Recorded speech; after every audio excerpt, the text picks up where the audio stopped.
My name is Amelia Cross, and if you have never sat through a funeral that felt like quarterly earnings, consider that a blessing. 3 days after my father's heart gave out, I walked into a hotel ballroom in Boston that smelled like coffee left too long on a warmer. There were flowers, yes, but the mood was glassy and hard. A microphone clicked, a projector hummed, and family friends folded their hands as if they were about to vote. Victoria was already at the front. My older sister looked immaculate, hair-pinned, suit sharp, voice smooth. She greeted donors by name and clasped elbows like a senator. When she saw me, she dipped her chin. Not enough to be warmth, just enough to be seen. "You made it," she said, like I had arrived late to a class she taught. "Rota calls do not take rain checks," I answered. I had flown overnight from Germany to bury the man who taught me to tie a tie and to watch the horizon. The attorney cleared his throat and asked for quiet. No choir, no eulogy, only a slideshow and then the will. The screen showed my father as a young lieutenant beside an old fighter, then as a man at a barbecue holding 2 messy burgers, then as a gray figure on a dock looking toward a winter river. In all of it, his jaw was set. Sunlight or snowfall, the same. The reading lasted minutes. Victoria, as executor, would assume management of the investment portfolio, the real property, and the family foundation. There were trusts for education and healthcare. There were instructions for a transition plan. My name came near the end. To my daughter Amelia, I leave my service medal and a note of respect. Discipline is its own legacy. The room did not move. The attorney lowered his eyes. I could hear the projector fan whirring, and in it the low roar of an engine at idle. I took the small velvet box. The metal was cool against my palm, heavy in the way a memory is heavy. Afterward, people lined up to tell me he was proud of me. Proud was the word they chose, the polite one that fits inside handshakes. Victoria slipped to my side and brushed an invisible thread from my sleeve. "You have always been good at following orders," she murmured. "Some of us had to write them." I thought of my father's hands, of the way he steadied a picture frame with 2 fingers and a breath.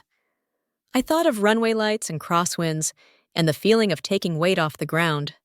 Pride is quiet when it is real. I closed the box and held it close, the metal a promise I did not yet understand. Outside, the river kept moving, steady and cold. I turned, and the day kept going. The morning after the funeral, Boston felt like it had already moved on. The hotel staff rolled away flower arrangements before the coffee cooled. Victoria insisted we fly home together, not because she wanted company, but because appearances demanded it. She booked us on a Lisbon to New York route. Business class, window for her, aisle for me, with 1 empty seat between us, like a treaty neither of us intended to honor. At check-in, she gave my passport a quick glance and smirked. "Still in uniform, Amelia?" I tightened my grip on the strap of my bag. "It is what I wear to work."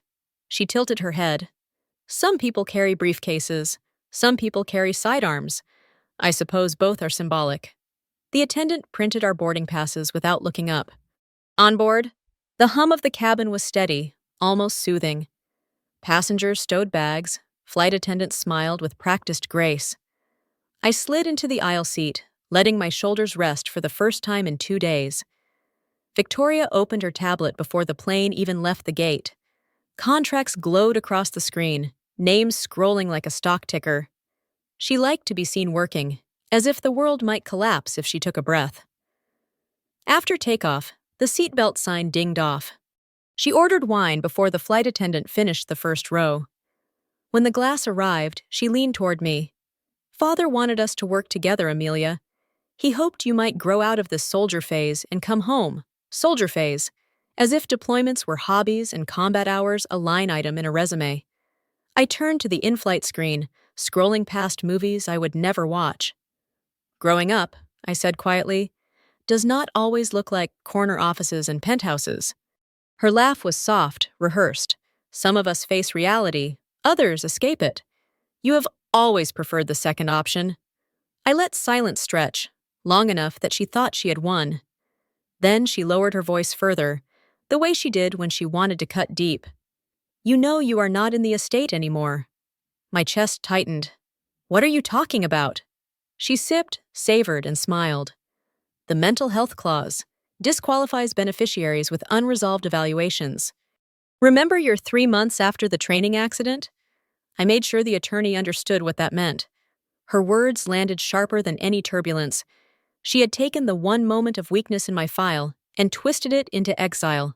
You weaponized my record. I protected our legacy, she corrected, as though theft could be polished into duty. You are still family, Amelia, just not the part that manages anything important. Outside the window, clouds stacked in dark layers. The plane trembled lightly, a shiver through the metal skin. Victoria adjusted her shawl, unbothered. I closed my eyes, the metal in my jacket pressing against my ribs like a reminder. Family could erase your name from paper, but not from sky. And somewhere above the Atlantic, I promised myself this was not the end of my story. At 37,000 feet, the Atlantic stretched endless beneath us, a gray sheet broken only by sunlight cutting through the clouds. The cabin lights dimmed for service, trays clinked, laughter rose and fell, and for a moment it felt like any other flight. Then the first jolt hit. Subtle, like a hand tapping the fuselage. A few passengers glanced up, then back down at their magazines. I barely moved. Turbulence had never rattled me, but the second jolt wasn't a tap, it was a shove. My water glass rattled. A flight attendant steadied herself on the seat back, forcing a smile. Victoria hissed when her wine spilled onto her silk blouse. She pressed the call button with sharp precision, as if summoning a servant. Could they make this ride smoother? She muttered. The plane lurched again. This time, overhead bins clattered. Somewhere in the back, a baby started crying. My instincts tightened. I leaned closer to the window, scanning the wing. For a second, I thought I saw a faint shimmer of smoke, too faint to be sure. The intercom cracked. Ladies and gentlemen, please return to your seats and fasten your seatbelts. We are experiencing a patch of turbulence. The captain's voice was steady, but there was a rasp under the calm, the kind I had heard before in cockpits where things were not routine. A man across the aisle gripped his armrests, whispering prayers under his breath. His teenage daughter curled into her travel pillow, trembling. The kind of fear you cannot hide, the kind that spreads like static. I closed my eyes, listening not to the words, but to the plane itself. The shift in the hum of the engines, the uneven vibration in the floor panels, the faint odor rising into the cabin. Burnt plastic. Electrical, not atmospheric.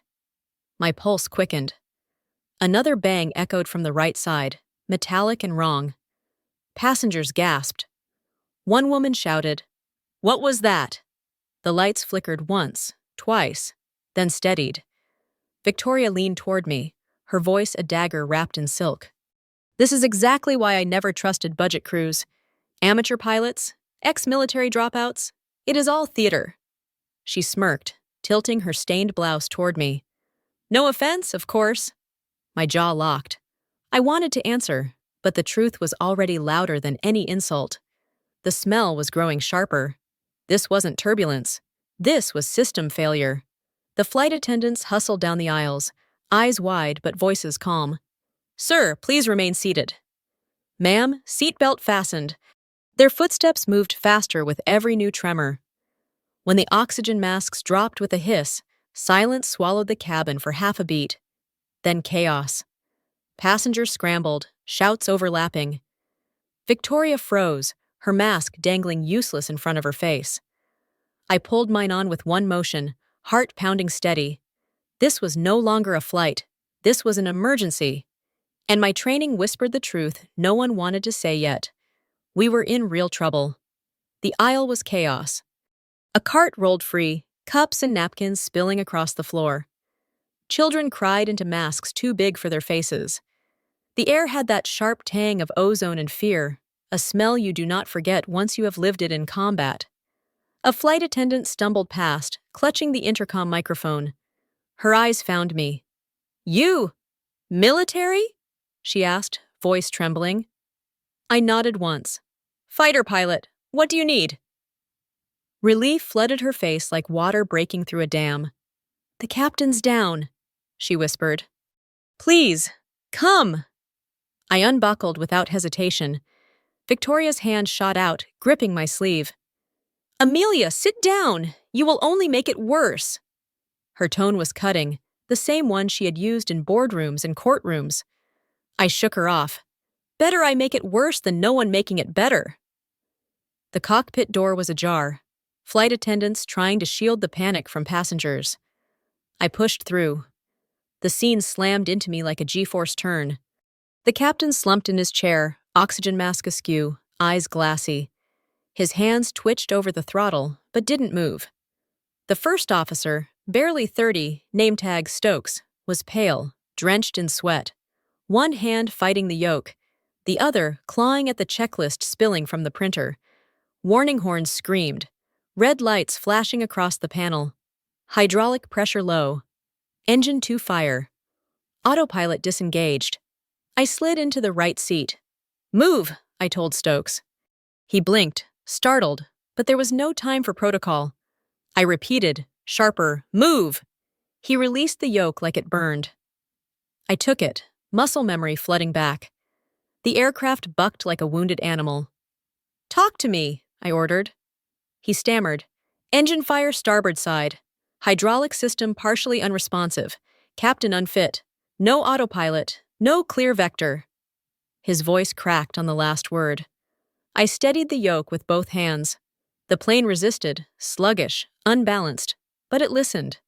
My mind split into two streams, the trained rhythm of procedures and the raw instinct that had kept me alive in skies where missiles locked tone on my tail. Over comms, air traffic called. "Skybridge 407, state your emergency." I pressed the switch. "This is Captain Amelia Cross, U.S. Air Force." "Engine fire, incapacitated captain. Assuming co-control. Request nearest diversion strip." Silence. Then Madrid Center answered. "McLaren Field, Newfoundland, 150 miles. Runway 6100 feet. Not built for your class." "We will make it fit," I said. Behind me, I heard a voice I knew too well. "Victoria."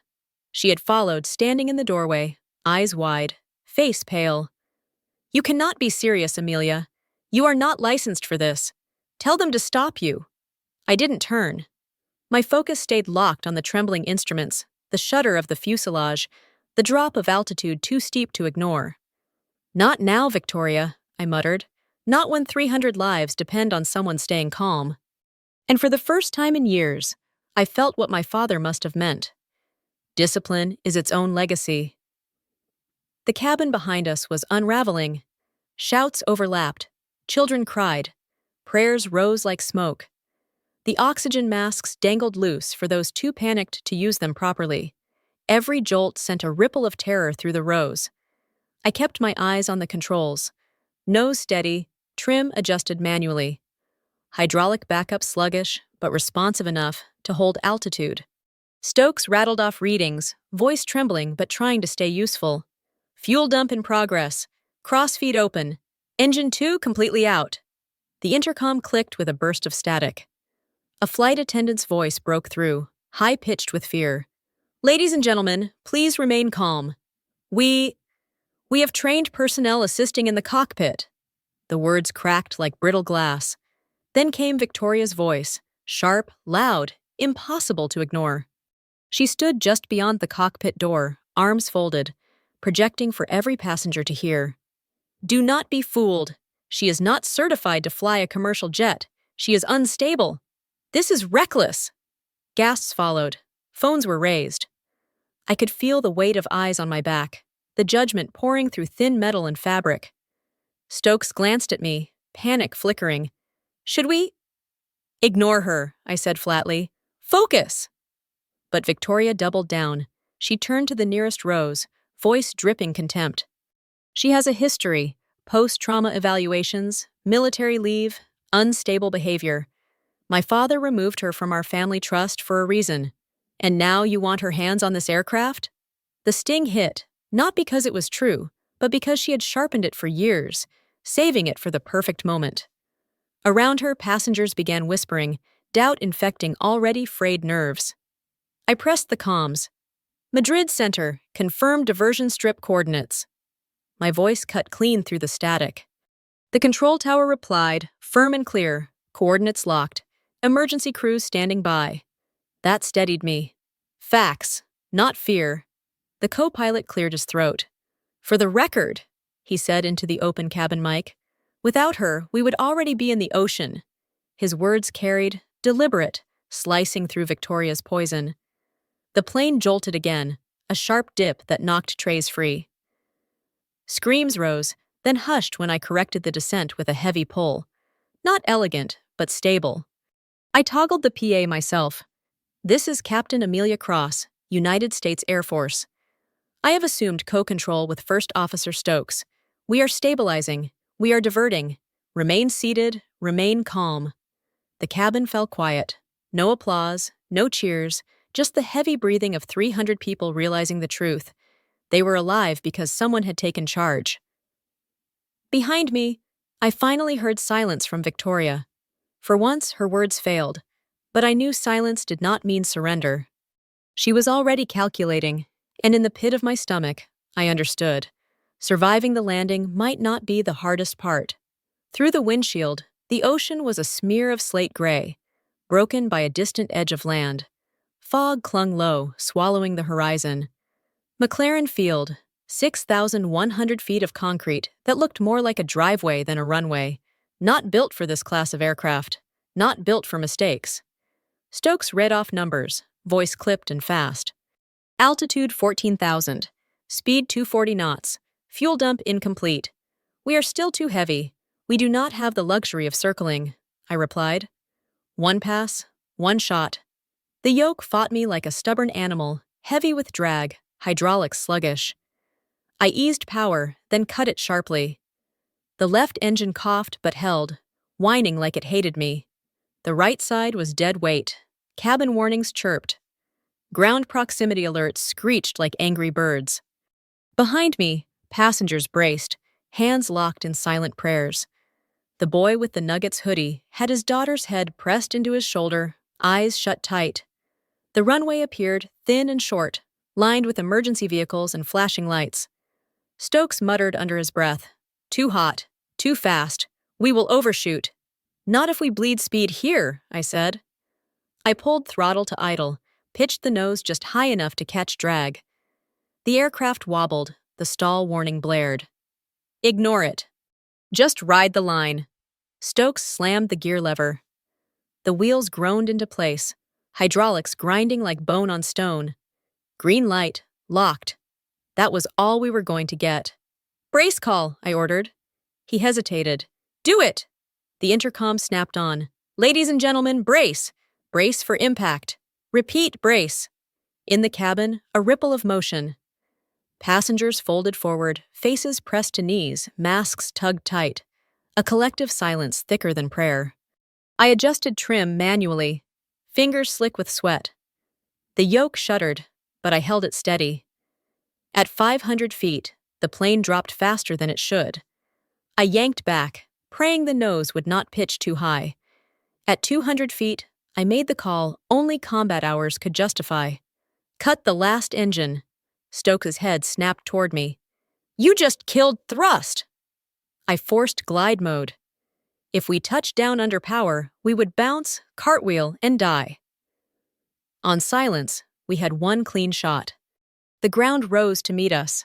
I whispered without meaning to, "Hold." The wheels slammed. The fuselage groaned. A tail strike almost dragged, but we stayed level. Tires screamed smoke. Brakes roared. Stokes yanked reverse thrust levers on the dead engine, wringing drag from nothing. The end of the runway loomed. Trees, gravel, a hard wall of green. We skidded, skated, slowing, but not enough. 70 knots, 50, 30, and then stillness. The nose dipped, the tires hissed, and the jet stopped, 40 feet shy of the tree line. For half a second, silence. Then 300 people exhaled at once, a roar of sobs and relief. Stokes leaned back, face white. "You actually did it!" I stared forward, hands still locked on the yoke. "Not impossible," I said quietly. "Necessary." The jet sat crippled on the far edge of McLaren Field, one wing sagging, one engine smoldering like a coal that refused to die. Emergency crews swarmed, foam cannons blasting white arcs across hot metal. Passengers stumbled down inflatable slides, shoes lost, faces streaked with tears and ash. Some sobbed, some prayed. Others just stared blankly at the tarmac, as if it were holy ground. I stayed in the cockpit until the last soul stepped off. My hands were still tight on the yoke when Stokes peeled them away gently. "You can let go, Captain. You brought us home." His voice cracked on the word home. But stepping onto the runway didn't feel like home. It felt like a battlefield where victory was already being questioned. The next morning, the headlines split down the middle. "Hero soldier saves 300 lives," blared one network. "Unlicensed hijacker endangered passengers," snarled another. By noon, commentators debated whether my combat training made me calm under fire or too reckless for civilian skies. Victoria knew which angle to feed. She had been recorded mid-flight, calling me unstable, insisting I was a danger. The clip spread faster than smoke in a cabin. She never gave an interview. She didn't need to. Her allies in finance whispered carefully curated phrases: family tension, inheritance disputes, questionable judgment. They painted me as a woman with too much baggage to trust at 37,000 feet. The FAA called me in for questioning within 48 hours. A cold room, suits on one side, uniforms on the other. They asked if I had authority to assume control, if I had a history of PTSD, if I understood the difference between combat flying and civilian safety. I answered calmly, but the weight of suspicion pressed like another stalled engine. That night, in the quiet of a temporary housing unit near base, I sat across from a lawyer I barely trusted. He opened his laptop and played the clip of Victoria's voice again. "She's not a real pilot. She's a toy soldier playing dress-up." The comments shredded her reputation, but he leaned forward. "Cass, they're trying to bury you with this." "Then dig deeper," I told him. "Into what?" "Into everything. The estate, the trusts, the papers she pushed under Father's hand when he was too weak to argue." 2 days later, he returned with a folder that felt heavier than any metal. Victoria hadn't just slandered me, she had rewritten history. Buried under layers of shell companies, my name had been struck from the family trust with language lifted straight from my confidential military file. Mentally unfit, unstable, unfit to manage fiduciary continuity. I stared at the forged notary seal, my father's signature beside it. Only it wasn't real. She hadn't just stolen my inheritance. She had stolen my place in his legacy. And for the first time since the landing, I felt anger burn steady. Not from fear, but from clarity. The investigation dragged on for weeks. My name was dissected on talk shows. My record laid bare on panels filled with people who had never touched a cockpit. Some called me a savior, others a liability. The FAA eventually issued its report. Captain Amelia Cross acted within reasonable emergency authority. No violation of law, no censure, no medal either, just a line in a file that said I had done what was necessary. Victoria was not as lucky. The documents my lawyer uncovered burned hotter than any engine fire. Forged signatures, fraudulent clauses, financial manipulation. Federal investigators moved quickly. By the time the hearings ended, her name had been scrubbed from her firm's website. Her board called it a reputational issue. I called it truth finally catching up. But I didn't wait for her apology. I knew it would never come. Instead, I chose something else. I requested reassignment from active duty. The Air Force approved my plan within a week. I opened the Crosswind Institute in Arizona, a training program for young women from underrepresented communities who dreamed of flying but had been told no too many times. The funding? My restored share of the estate, money Victoria once tried to bury. On the first day, 12 cadets stepped off a shuttle, wide-eyed, nervous, carrying second-hand flight bags. One of them paused in front of me. She was barely 18, chin high, but voice trembling. "Cadet Morgan Cross, reporting, ma'am." My stomach tightened. Victoria's daughter. She handed me her application packet with both hands. I want to earn it. Not because of my last name, not because of her. Because I want to fly. I studied her, searching for her mother's smirk, her arrogance. Instead, I saw raw hunger, the kind that can't be faked. She had cut ties with her family to be here. I nodded. Orientation starts next month. If you make it through, you'll have your wings. But there are no shortcuts. Her smile was small, but real. Wouldn't expect any. That night, I sat alone at the airstrip, desert wind humming across the concrete. For the first time in years, I wasn't carrying anger. I was carrying purpose. People think revenge is about shouting louder, about humiliating those who hurt you. But the truest revenge is silent. It's living well, building higher, and proving you were never broken in the first place. Victoria had mocked me as a toy soldier. Yet 300 people were alive because I refused to freeze. And dozens of cadets would soon touch the sky because I refused to quit. The sun sank low, painting the horizon orange and violet. I reached into my pocket, fingers brushing over my father's medal. Discipline is its own legacy, his note had said. I finally understood.